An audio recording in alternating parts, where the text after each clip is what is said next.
আমার লাগি করতেন আমি বাচ্চা না এগুলো পাশে টাশে তুলে ফেলা দিয়েছেন এগুলা হচ্ছে পাঁচির টিন খুলে এদিক দিয়ে ঘিরা দিছে আর এ পাত দিয়ে আবার টিন নাই কো তাই জন্য এই যে কাপড় দিয়ে পাত দিয়ে ঘিরে দিব বেড়া দিয়ে মানে টিন নাই টেকাও নাই কো এখন ওই জন্যে আদা মাদা করে কোনো রকমে পাত দিয়ে ঘিরে দিয়ে থাকবো এখন করা মনে পরে পারলে ঠিক করবো মানে এই বয়সে এই 3 বার 4 বার করে বাড়ি ভাঙ্গা তাহলে অত কি করে করা যাবে মানুষের দেখি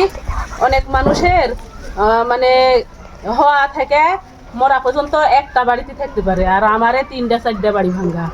মানে আমার বিয়ে হয় আমার বাড়িও যেমন 3-4 বার ভাঙ্গা পড়িছে আবার হলো আমার মায়ের বাড়িও 3 বার 4 বার ভাঙ্গা নতুন করে করা পড়িছে আমার মিতালি যখন ছোট যখন মানে 1 বছর বয়স তখন মিতালি রাতে ঘরে শোয়া খেয়ে ঘুমা খেয়ে এগুলা মাটি তুলে তুলে কিন্তু আমরা পাশে দিছি মাথাত করে আর এখন আসে আবার এই যে ভাঙ্গা পড়েছে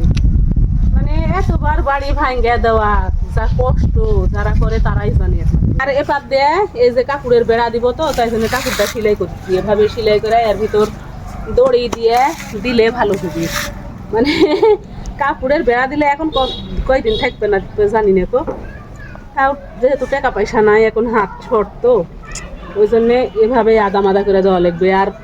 দেওয়ালগুলো না ভাঙলেও কিন্তু হবে না কো কারণ অনেক দিন থেকে দেওয়াল ফাটা যায় আছে মানে কখন যে ভাঙ্গা পড়ে তার কোনো ঠিক ঠিকানা নাই এগুলো কি সেলাই করতেন বসে ভিতর এগুলো কাপড় সেলাই করছি এই যে পাদ্দা ঘিরে দিব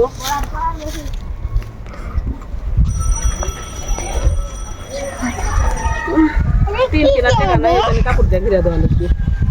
দিয়ে পরে আবার যখন টাকা পয়সা হবে তখন আবার ভালো করে ঠিক ফারহান বাড়ি ছিল না তো ওই জন্য ফারহান জানে না যে আমার এই বাড়ি ভাঙ্গা হচ্ছে নাকি জানে না তো তো এদিকে ঘিরে দেওয়ার পরে তারপরে ওই মাটির দেওয়াল ভাঙবো ভাঙে ওই মাটি আবার এদিক দিয়ে দিতে হবে তো আমার মতো কে কে কয়বার বাড়ি পাল্টাছেন অবশ্যই জানাবেন মানে আমার প্রতি বছর যেমন বাড়ি ভাঙ্গা পড়ে আর গোড়া পড়ে তো ওইরকম কার কার বাড়ি ভাঙ্গা পড়িছে গোড়া পড়িছে অবশ্যই জানাবেন কবে যে বাড়িটা আমি ভাঙ্গা চুরে একবারে ঠিক করতে পারবো ঠিক করে তারপরে নুড়ি দিলে গাছিনি আমার শান্তি আমার কাম কমবে না হলে বাড়ি ভাঙ্গা ঠিক না করা পর্যন্ত কাম কমবে না কু আসলে টাকা থাকলে বাড়ি তাড়াতাড়ি ঠিক করতে বেশি সময় লাগে না কু আর টাকা না থাকলে জুড়া তাড়ি দিয়ে করা অনেক সমস্যা আর শীতের মিষ্টি মিষ্টি রোদ ওই জন্য দেখেন রোদে বসে সকালে মানে রোদের তাপমাত্রা কম ছিল তাই জন্যে সকালে এই জায়গায় বসে সেলাই করতে লাগছে এখন রোদের তাপমাত্রা বাড়িয়ে গেছে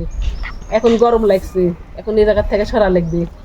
আর এই যে এই জায়গার পায়খানা তৈরি করা হবে